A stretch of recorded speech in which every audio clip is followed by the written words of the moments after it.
শেখ হাসিনার আমলে এস আলম গ্রুপসহ শীর্ষ দুর্নীতিবাজ ১৫ ব্যবসা প্রতিষ্ঠানের হাজার হাজার কোটি টাকা বিদেশে পাচারে সহযোগিতা করে আগে থেকেই সমালোচিত ফাইন্যান্সিয়াল ইন্টেলিজেন্স ইউনিটের সাবেক প্রধান মাসুদ বিশ্বাস শুক্রবার রাতে রাজধানীতে গ্রেফতার হন এই high profile criminal.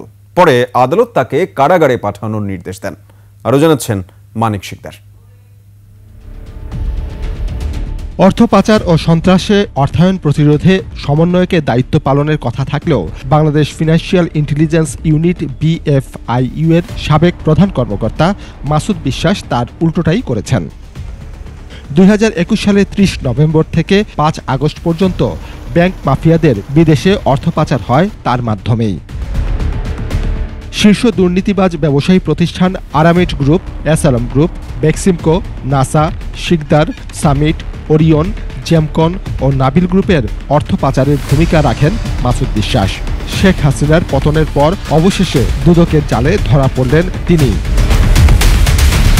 Sky capital এয়ারলাইন্সের উড়োজাহাজ কেনার অনিয়ম, NRB কমার্শিয়াল ব্যাংকের চেয়ারম্যান তমাল পারভেজের ৫,০০০ কোটি টাকার লুটপাট, হিমাদ্রি লিমিটেডের ব্যাংক হিসেবে অস্বাভাবিক লেনদেন, তালাকা গ্রুপ, SA গ্রুপ ও আনোয়ার গ্রুপের অর্থ পাচারেও জড়িত ছিলেন এই মাসুদ বিশ্বাস।